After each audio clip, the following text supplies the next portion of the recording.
वो पास खड़े आदमी को इशारा करता है जो वहाँ पर गेम खेल रहा था। वो उसे समझाता है कि मैं बोल नहीं सकता। तो सर्जन कैक्टस और उसके एक साथी को देखते हैं जो एक गुंडे की सर्जरी कर रहे थे। बेटी लियो से पूछ रही थी क्या तुम ठीक हो लियो? वो उसे देखकर डर जाता है कि कहीं वो भी पानी में ना गिर जाए। वो इशारे से उसे कहता है दूर हटो। कहानी के शुरू में हम लियो नाम के एक बच्चे को देखते हैं जो अपने मॉम डैड के साथ कश्ती में सैर कर रहा था, पर अचानक से वो पानी में गिर गया था और डूबने लगता है। कश्ती का पंखा लगने से उसके गले पर बहुत गहरी चोट लगती है जिस वजह से उसका काफी खून निकल गया था। उसके मॉम डैड जल्दी से उसे हॉस्पिटल लेकर जाते हैं जहाँ पर डॉक्टर लियो की मॉम से कहते हैं कि हमें जल्दी आपके बेटे का ऑपरेशन करना होगा वरना उसकी आवाज हमेशा के लिए जा सकती है। अगर हमने ऑपरेशन ना किया तो हो सकता है वो कभी भी ना बोल सके। पर यहाँ लियो की मॉम डॉक्टर्स को ऑपरेशन करने से मना कर देती है क्योंकि वो बहुत ज्यादा डरी हुई थी और कहती है मेरे बेटे को गॉड ठीक करेंगी। इसके बाद यहाँ से कहानी कई साल आगे चली जाती है जहाँ पर टेक्नोलॉजी बहुत ज्यादा एडवांस हो गई थी। लियो भी अब बड़ा हो गया था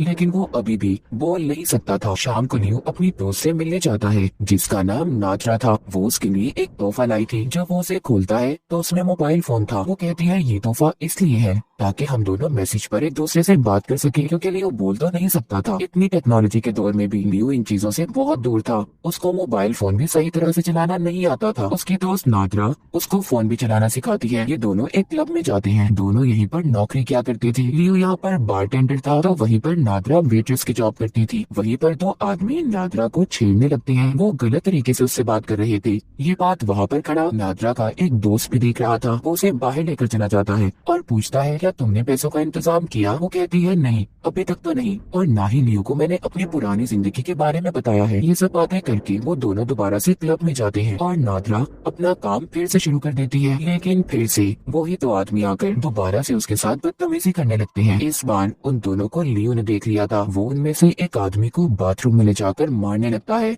नाजरा लियो को समझाती है तुम्हारे गुस्से की वजह से हमारी जॉब जा सकती है। इसके बाद बार के गार्ड्स ने भी उन दो आदमियों को निकाल दिया था। अब तभी नाजरा को एक आदमी की कॉल आती है जो उसको एक जगह का एड्रेस बता रहा था। जब वो उसको अपने हाथ पर लिखने लगी थी पर तभी लियो उसे अपनी छोटी सी डायरी देता है। नाजरा उसी पर उस जगह का पता लिखती है। लियो अपने घर जब रात को सो रहा था तो उसे बाहर से किसी के रोने की आवाज आती है। जब ये जाकर देखता है तो बाहर नाजरा थी जो जमीन पर बैठी रो रही थी। वो कहती है लियो मैंने तुम्हें कुछ बताना है जो बहुत जरूरी है। तभी लियो अपनी छोटी सी डायरी में उसे लिखकर बताता है कि तुमसे ज्यादा मेरी जिंदगी में जरूरी कुछ भी नहीं। वो कहती है लियो तुम मेरे बारे में कुछ भी नहीं जानते और ये कहकर वहाँ से जाने लगी थी। दूसरी तरफ दो सर्जन कैक्टस और उसके एक साथी को देखते हैं जो वहाँ पर एक गुंडे की सर्जरी कर रहे थे जिसको 5 गोलियां लगी थी। दरअसल वो एक बड़े आदमी के लिए ब्लैक मार्केट में काम किया करते थे जिसका एक बहुत बड़ा हैकिंग का डिपार्टमेंट था। मगर अब कैक्टस इस काम को छोड़कर अपनी बेटी को लेकर यहाँ से जाना चाहता था। इसीलिए उसने अपने बॉस से अपनी और अपनी बेटी की नकली आईडी बनाने का कहा था। कैक्टस वहाँ पर जिस गुंडे की गोलियां निकाल रहा था उसके साथी से पूछता है तुम्हारे बॉस कब तक मेरा काम करेंगे? वो कहता है बहुत जल्दी।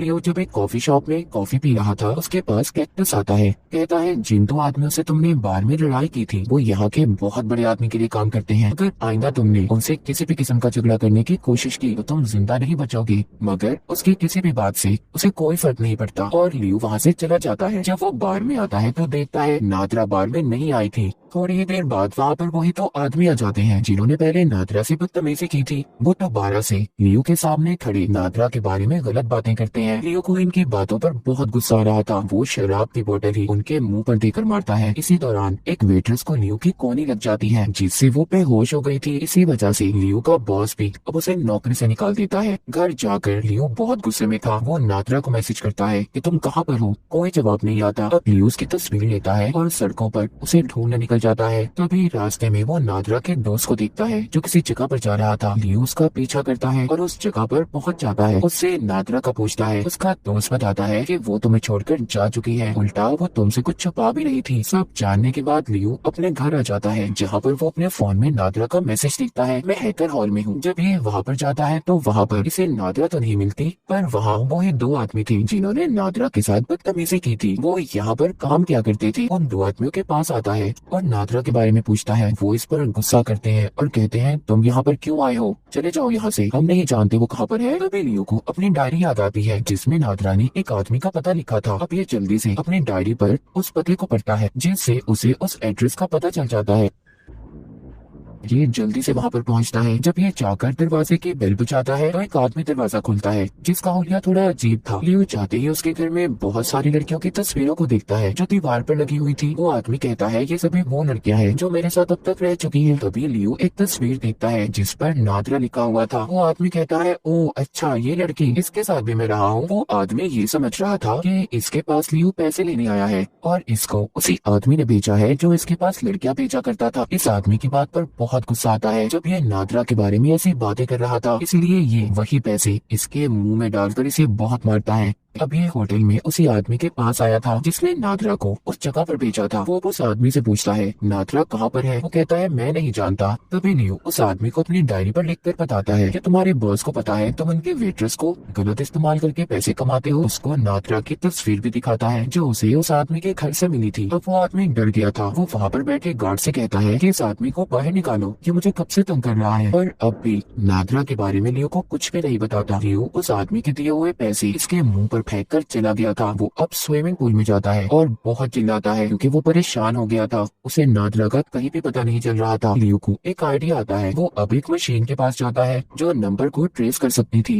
लियो जानना चाहता था कि उसे ये मैसेज सच में नादरा कर रही है या फिर कोई और। जब वो उस मशीन में नादरा का नंबर टाइप करने लगता है तो वो मशीन उसे नंबर बोलने का कहती है, पर बेचारा लियो तो बोल ही नहीं सकता था। इसीलिए वो पास खड़े आदमी को इशारा करता है जो वहाँ पर गेम खेल रहा था। वो उसे समझाता है कि मैं बोल नहीं सकता, क्या तुम मेरी मदद करोगे। वो आदमी जब नंबर बोलता है तो मशीन एक एड्रेस बताती है। अब जल्दी से लियो उस पते पर चला जाता है जहाँ पर उसे एक लड़की मिलती है। वो उसे अपने साथ अंदर ले गई थी और जाकर अपने विग उतारती है। तो यहाँ पर लियो को पता चलता है कि ये तो नादरा का दोस्त था और वो तस्वीर भी जिस पर नादरा लिखा हुआ था वो भी इसी की थी। नादरा का दोस्त अब उसको बताता है कि उसे पैसों की जरूरत थी और इसीलिए मैं और वो ये काम करते थे। इतना कहकर नादरा का दोस्त लियो को बिजली से करंट लगाकर वहाँ से चला जाता है। लियो वहाँ पर बेहोश हो जाता है। उधर कैक्टस का बॉस उसके पास एक आदमी लाया था जिसे उसने बहुत मारा था। कहता है मुझे लगता है ये हमारे से कोई बात छुपा रहा है और तुम्हें जल्दी इस बात के बारे में पता करना होगा क्योंकि ये वो ही आदमी था जिससे लियो कुछ वक्त पहले होटल में मिला था। अब जाते हुए कैक्टस का बॉस कहता है तुम मेरा काम करो, मैं तुम्हारा काम करूंगा, तुम्हारे नकली कागजात कल तक बन जाएंगे। और यहाँ पर हमें पता चलता है कैक्टस सर्जन होने के साथ साथ बहुत ही खतरनाक गुंडा भी था। वो अपने बॉस के जाते ही उस आदमी को टॉर्चर करने लगता है, उसे बहुत मारता है। उधर दूसरी तरफ लियो को नादरा की मॉम का पता एक किताब से मिल गया था जिस पर नंबरों के साथ साथ एड्रेस भी लिखे हुए थे। ये उनके घर जाता है जहाँ पर नादरा की मॉम को उसकी और अपनी वीडियो दिखाता है। वो उस वीडियो को देखकर बहुत ज्यादा दुखी हो गई थी। कहती है मेरी बेटी नादरा ने तुम्हारे बारे में मुझे बताया था। यहाँ पर नादरा की मॉम लियो को एक बात बताती है कि नादरा शादीशुदा थी और उसकी बेटी भी थी। उसका हस्बैंड कैक्टस है। कैक्टस बुरे कामों में पड़ चुका था, इसीलिए वो नादरा को बहुत मारता था और वो अपनी बेटी को लेकर ये शहर छोड़कर किसी दूसरे शहर जाना चाहती थी जहाँ पर जाकर वो सुकून से रह सके, इसीलिए वो पैसे कमा रही थी। ये सब बातें सुनकर लियो को अब कैक्टस पर शक हो रहा था। वो सोचता है नादरा को गायब करने के पीछे जरूर उसी का हाथ होगा। अब यहाँ पर हमें कुछ पुराना वक्त दिखाया जाता है जब कैक्टस ने नादरा को अगवा किया था। हम देखते हैं जब लियो के घर नादरा आई थी उस वक्त वहाँ पर कैक्टस भी छुपा हुआ था। वो लियो के घर आकर उन दोनों की चाय में बेहोशी की दवा मिला देता है और जब वो चाय पीकर बेहोश हो गए थे तो लियो नादरा को उठाकर अपनी गाड़ी में ले आया था। अब कहानी दोबारा से प्रेजेंट मौजूदा दौर में आती है जब कैक्टस बैठा अपने साथी के साथ पार्टी कर रहा था। तभी उसका साथी उसे जाते हुए बताता है कि मैं ही लियो को नादरा बनकर बहुत से मैसेज कर रहा था, यानी कि लियो को जो मैसेज आ रहे थे वो भी कैक्टस का साथी ही कर रहा था। ये बात सुनकर कैक्टस को गुस्सा जाता है क्योंकि उसने इस बारे में कुछ भी नहीं बताया था इसे। वो वहीं से गुजरता हुआ किसी दुकान से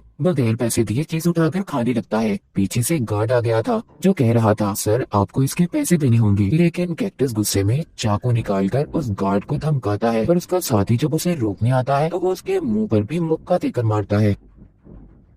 उधर लियो जब अपने घर में था वो नादरा के नंबर पर मैसेज करके पूछता है कि कैक्टस मुझे कहाँ पर मिलेगा। उसका जवाब आता है वहीं पर जहाँ तुम पहले काम करते थे, मतलब बार में। लियो के मैसेजेस का जवाब कैक्टस का साथी ही दे रहा था। ये बहुत बड़ा लकड़ी का डंडा लेकर बाहर में जाता है जहाँ पर ये पहले बाहर खड़े गार्ड्स को मारता है, फिर अंदर जाकर सभी लोगों को और आखिर में बॉस के सर में एक पुतला उठाकर जोर से मारता है जिससे वो घायल हो गया था। लियो यहाँ से कैक्टस के सारी आईडीज और पेपर्स लेकर चला गया था। उधर दूसरी तरफ कैक्टस भी अपनी बेटी को लेकर बार में आ रहा था क्योंकि उसने अपने नकली पेपर्स लेने थे। जब वो वहाँ पर आकर देखता है तो परेशान हो जाता है क्योंकि सारे लोग जख्मी थे। जब ये अपने बॉस के पास जाता है तो वो जख्मी हालत में बताता है यहाँ पर लियो आया था, उसने ये सभी का ये हाल किया है। अब ये जल्दी से अपने घर की तरफ जाता है क्योंकि वो जानता था कि उन पेपर से लियो को उसके घर का पता चल गया होगा। जाते हुए ये अपने साथी को भी कॉल कर देता है कि वो जल्दी से इसके घर पर पहुंचे। उधर दूसरी तरफ लियो कैक्टस के घर पहुंचकर बेसमेंट में जाता है जहाँ पर पहले वो उस आदमी को आजाद करता है जिसको कैक्टस ने अपने बॉस के कहने पर कैद किया हुआ था। इधर कैक्टस भी अपने घर पहुंच जाता है जहाँ पर पहुंचकर वो पहले अपनी बेटी को एक कमरे में छुपने का कहता है और बाहर से दरवाजे को बंद कर देता है। फिर अपना तेज धार चाकू निकाल कर बेसमेंट में जाता है। उधर अंदर बेसमेंट में लियो एक लकड़ी के दरवाजे के पास पहुंचता है जो बंद था। कैक्टस आकर सबसे पहले उस आदमी को मारता है जिसको लियो ने आजाद किया था। वो लियो के पास आता है और अपने गले से चाबी निकाल कर उसकी तरफ फेंकता है जो उसी लकड़ी के दरवाजे की थी। वो कहता है जाओ उस दरवाजे को खोलो, तुम्हारे लिए कुछ खास है। जब ये खोलकर अंदर जाता है तो पहले लियो फ्रिज खोलता है लेकिन वहाँ पर कुछ भी नहीं था। जब ये थोड़ा सा आगे जाता है तो वहाँ पर एक प्लास्टिक के बैग में नादरा की लाश पड़ी थी जिसको कैक्टस ने मार दिया था। लियो ये देखकर टूट जाता है। वो उसकी लाश को उठाकर बाहर ले जाने लगता है। तभी कैक्टस उसका रास्ता रोकता है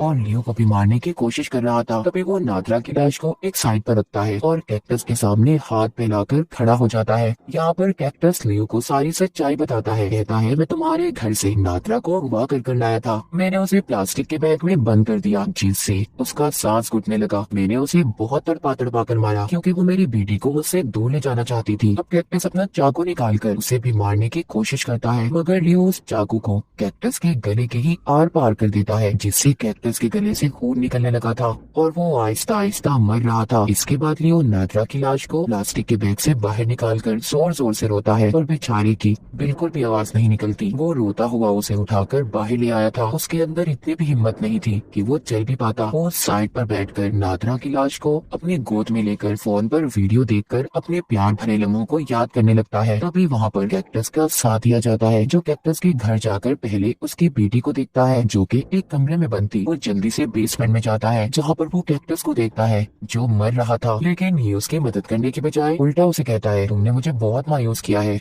हमेशा मेरी बेइज्जती की है, बदला लेने का वक्त आ चुका है। इसकी बेटी को भी ले जाता है। कैक्टस ये सब स्क्रीन में कैमरे की मदद से देख पा रहा था। वो जान चुका था कि वो उसकी बेटी के साथ अच्छा नहीं करेगा। ये देखकर वो मर गया था। इसके बाद वो जाकर लियो को भी बेहोश कर देता है और उसे अपने क्लिनिक में ले जाकर उसके गले का ऑपरेशन करता है। उसमें एक वॉइस बॉक्स डाल देता है। अगली सुबह वो लियो को गाड़ी में एक पुल पर ले जाता है जहाँ पर उसके साथ कैक्टस की बेटी भी थी। वो उसको गाड़ी से निकालकर पहले बेंच पर बिठाता है, फिर उस पुल पर लगा जंगला खोल देता है। वो उसकी आवाज में लियो से सॉरी सुनना चाहता था। वो बार बार लियो से कहता है सॉरी बोलो, तुमने मेरे दोस्त कैक्टस को मारा है। पर लियो यहाँ पर कैक्टस के साथी को कस के पकड़ लेता है और पानी में छलांग लगा देता है और उसे तब तक पकड़ कर रखता है जब तक वो मर नहीं जाता। फिर लियो पानी के ऊपर आता है जहाँ पर पुल पर बैठी कैक्टस की बेटी लियो से पूछ रही थी क्या तुम ठीक हो लियो। वो उसे देखकर डर जाता है कि कहीं वो भी पानी में ना गिर जाए। वो इशारे से उसे कहता है दूर हटो पर वो नहीं हटती। अब लियो जब जोर से चिल्लाता है कि दूर हटो तो लियो की पहली बार आवाज निकलती है। उसने भी पहली बार अपनी आवाज को सुना था। वो पुल के ऊपर आ गया था